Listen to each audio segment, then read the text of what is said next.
Bonjour à tous et bienvenue pour cette nouvelle facecam sur la chaîne YouTube de Ghost & Us Paranormal. Écoutez, c'était pas prévu que je vous tourne une facecam sur ce sujet, mais avec ce qui s'est passé... il faut que je vous en parle, vraiment. Plus je progressais dans le montage de la nouvelle enquête, qui est normalement déjà disponible sur le site internet ghostanusparanormal.fr, et plus je me disais, mais il faut vraiment que je vous partage ça, mais en facecam, quoi, tellement c'est ouf. Alors, il s'avère qu'avec Geoffrey, nous sommes allés dans un fort abandonné, il y a quelques jours, du coup, il y a une semaine, pour faire une enquête de Ghost & Us Paranormal. Ce fort, je le connais déjà, à la mesure où j'y suis déjà allé plusieurs fois, 4 ou 5 fois, quelque chose comme ça, pour une enquête, pour des ghost hunts, et que ce fort a toujours eu... des phénomènes, il y a toujours eu des petites choses, des trucs comme ça, voilà, je vais pas vous le cacher, il y a toujours eu des phénomènes, mais, et ça il faut retenir ce point-là, j'avais aussi eu un phénomène assez particulier, c'est qu'en dehors du pod, du K2 et tout ça, j'ai les fichiers de ma GoPro qui ont décédé, tout simplement, voilà. À l'époque, je filmais encore avec la GoPro pour les visages, et quand j'ai voulu monter l'enquête, je me suis rendu compte que les fichiers étaient corrompus de cette GoPro-là, donc la mienne, j'avais 2 GoPro, et qu'en fait, au lieu d'afficher l'image et le son, ça affichait un écran gris, saccadé, avec un son complètement pété, voilà. Donc la carte SD n'était pas morte, mais les fichiers à l'intérieur étaient corrompus, donc j'ai pas pu récupérer ça pour le monter. Voilà, très important ce signal-là, tu vois, de retenir cet événement-là. Alors du coup, je vais pas vous spoiler l'enquête, hein, je vous recommande d'aller la voir sur le site internet,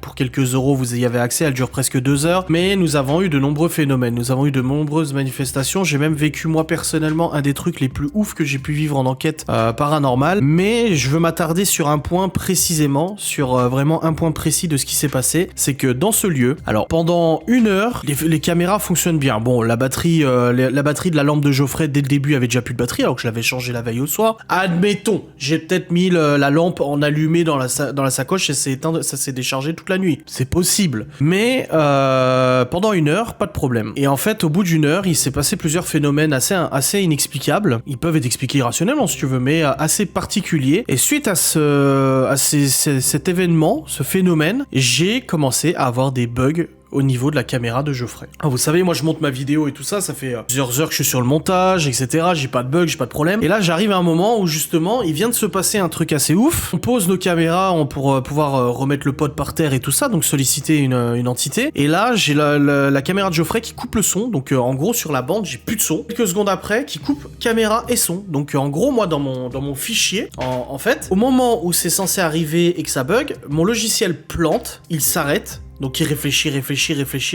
Le logiciel crash, je suis obligé de le relancer. Quand j'essaie de relire au même endroit, ça replante de nouveau. Seule solution pour moi, supprimer la partie du coup qui bug, voir jusqu'où ça bug, donc supprimer la partie, remplacer par ma caméra à moi, parce qu'on a la chance de filmer à 2 voire 3 caméras, donc j'ai pu utiliser les plans de ma caméra et moi et le son de ma caméra pour rien perdre, et ainsi de suite, continuer comme ça. Donc j'ai essayé de gruger un peu dans le logiciel pour pouvoir éviter qu'il plante, donc j'ai réussi finalement à faire en sorte qu'il ne plante pas, mais qu'il se freeze comme ça pendant quelques secondes. Donc pendant quelques secondes, le logiciel il va rester bloqué, se débloquer, à ce moment-là je coupe le passage et tout ça, mais c'est vrai que je suis sur le cul. Cette caméra qui est une Canon X-A10, qui est une caméra professionnelle que j'utilise maintenant depuis longtemps sur Ghost & Us, depuis 3 ans peut-être, quelque chose comme ça, qui vaut son pesant d'or, c'est une caméra à 1500 balles, enfin voilà, c'est du matos professionnel, j'utilise même pas de carte SD, c'est un disque dur interne, donc voilà, n'a jamais rencontré ce genre de problème. Alors moi forcément quand ça s'est produit, je me suis dit ok, c'est mon logiciel de montage qui déconne. Ce que j'ai fait, c'est que j'ai rouvert mon logiciel de montage en vierge, j'ai réimporté le fichier dedans et j'ai regardé si sur une base d'un montage vide, donc sans tout ce que j'avais fait, ça déconnait de nouveau. Et ça déconnait encore. Je me suis dit ok, donc c'est peut-être pas le logiciel de montage, c'est peut-être le fichier qui est corrompu. Ou le disque dur. J'ai même pensé au disque dur, je me suis dit ça se trouve le disque dur il est foiré, il est en train de crever ou je sais pas ce qui peut se passer, tu vois. L'informatique, hein, bon, c'est un peu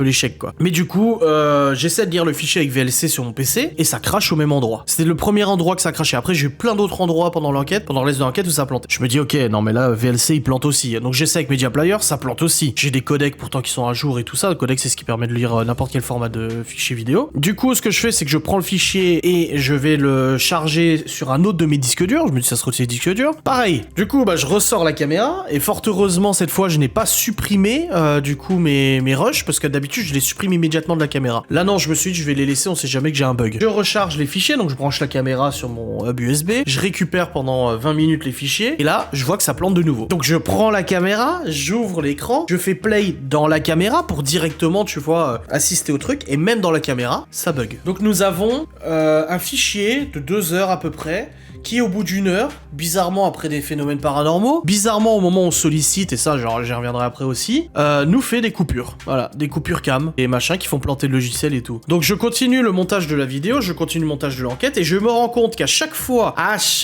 qu'on demande une manifestation, à chaque fois qu'on sollicite une entité, à chaque fois qu'on demande une preuve ou quoi que ce soit, la caméra de Geoffrey plante à chaque fois. C'est incroyable. J'ai dit à Geoffrey, parce qu'au bout d'un moment, j'ai les plantages, et après, pendant peut-être 10 minutes, il n'y a plus rien. Je dis à Geoffrey, ah bah c'est bon, il n'y a plus rien, c'était peut-être le couloir qui était très étroit, peut-être champ électromagnétique, j'en sais rien, zombie, tu vois. Et en fait, non, parce que après, on ressollicite de nouveau les entités, et ça replante. C'est juste incroyable. Quel est le taux de probabilité qui, pour en 50-60 enquêtes, la caméra puisse bugger exactement dans le même lieu que j'ai déjà eu un bug sur des cartes mémoire il y a plusieurs années? Et quelle est la probabilité, sur 2 heures d'enregistrement, que ça se produise pas pendant la première heure et que ça commence à se produire au bout d'une heure, qu'on a eu des phénomènes incroyables? Voilà la probabilité. Quelle est la probabilité aussi que ce bug qui serait potentiellement aléatoire se produise systématiquement quand on demande un événement ou un phénomène aux appareils? Quand on dit allez-y, allumez l'appareil, bam! Quelle est la probabilité? Alors vous le savez, moi voilà, je fais des enquêtes, j'y crois, donc forcément, ayant cet esprit paranormal de croyance, je me dis que ouais, là ça fait quand même beaucoup de choses cumulées qui laissent penser à une manifestation paranormale. Voilà, tu vois, quand je bois un coup. Cependant, je comprendrais que quelqu'un de rationnel puisse dire, écoute, soit la caméra elle a bugué, c'est un hasard total, soit il y a peut-être un champ électromagnétique, il y a peut-être un phénomène rationnel, naturel, électrique, électrostatique, je sais pas, qui aurait pu causer ce genre de problème. C'est possible aussi. La caméra est équipée d'un disque dur à plateau, donc c'est les petits disques durs comme vous avez dans votre PC, c'est sensible aux aimants, c'est sensible au champ électromagnétique, c'est sensible à plein de choses. Peut-être, c'est pas une mémoire flash, c'est pas une carte SD. Mais dans ce cas, pourquoi il y a 3 ans, c'est la carte SD elle-même qui ne contient pas justement genre de plateau comme un disque dur qui aurait été perturbé par un mouvement ou un champ électromagnétique, tu vois. Je sais pas, je ne comprends pas. Donc pour moi, ce lieu reste quand même un grand mystère. J'y retournerai pas pour l'instant parce que je pense qu'on y a fait le tour et on a réussi à communiquer. Ça, je vous le dis, on a réussi à communiquer. Mais dans tous les cas, c'était pour moi très intéressant de vous en parler, de vous partager cette expérience de montage vidéo qui a été un calvaire. Moi, le montage de cette vidéo était un calvaire parce qu'elle était très intéressante, mais ces plantages incessants étaient vraiment infernal parce que là, en train de monter, boum, ça plante. Alors tu fais pause, éviter que ça continue parce que si tu laisses trop longtemps dans le plantage, ça plante le logiciel. Hop, je fais pause, je suspends le truc, j'attends que ça revienne, quelques secondes, boum, là, le curseur revient. Et là, je dois naviguer dans les secondes à venir de la vidéo pour savoir jusqu'à combien de secondes après le début du plantage, ça s'arrête, tu vois. Donc c'était casse-couille. Vraiment, c'était un enfer ce montage. Mais je suis très content du résultat quand même et de l'enquête. Bref, merci d'avoir regardé cette vidéo pour Ghost and Us Paranormal. N'hésitez pas à aller voir toutes les enquêtes qui sont sur YouTube gratuitement. Les enquêtes qui sont exclusives au site internet aussi. Ça paye pas de mine, ça coûte quelques euros, mais je pense que ça pourrait vous plaire. Allez, salut!